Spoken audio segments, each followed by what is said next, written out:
what's some around from Black film and TV? From Andra Day to Aretha Franklin. Where did this musical side come from you? Come out of you?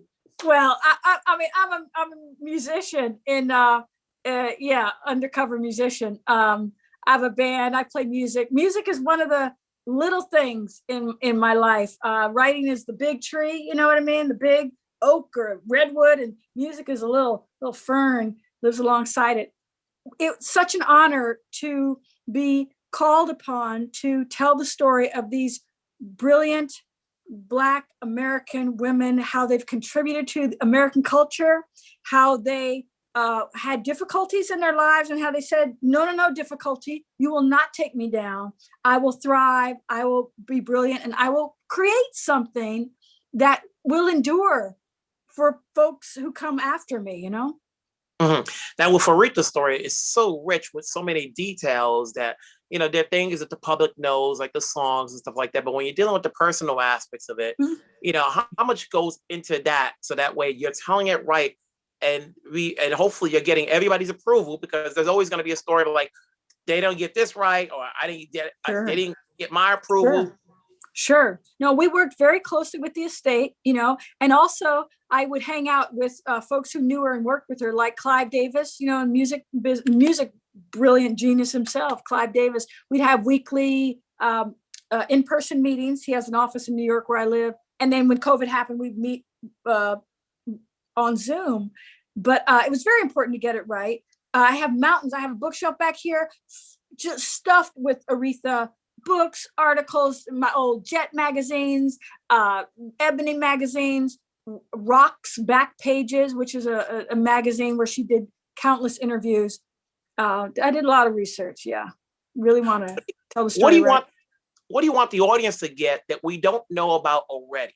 And obviously, it's going to be a film down the road, and it's going to be, I guess, different. But what for 4 nights as we watch this, what are you hoping that we get out of it? I want people to recognize Black female American genius. You know what I'm saying? Because a biopic accomplishes one thing. It tells you the story of her life. But this is asking us to recognize her genius, which is a whole different thing. To recognize the power that she had as an artist. To recognize, again, how she faced adversity, and instead of letting it take her down, she turned it into sonic gold. The fact that she went down to Muscle Shoals, Alabama in 1969 when it was run by George Wallace and George Wallace's wife, segregation now, segregation forever. And she went in the studio, which is full of men, and come on, right? So she's a Black woman going into that studio, white men she's supposed to play music with, and she makes some of the most beautiful, iconic soul music the world has ever heard. She can bring people together. I want people to see Aretha Franklin's genius. And that way, hopefully they will recognize the genius that they have in themselves.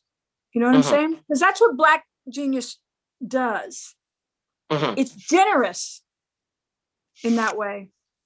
And as a writer, when you're telling the story of a musician, people want to hear their story, but at the same time, they want to hear songs.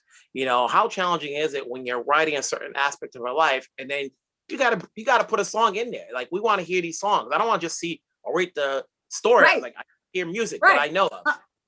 No, it's right in there. It's woven in there, And I have, again, I'm a musician, so I think musically all the time. So when she's telling Ted in episode 1, you told me you loved me, right? And then in the studio, she's like, oh, can we do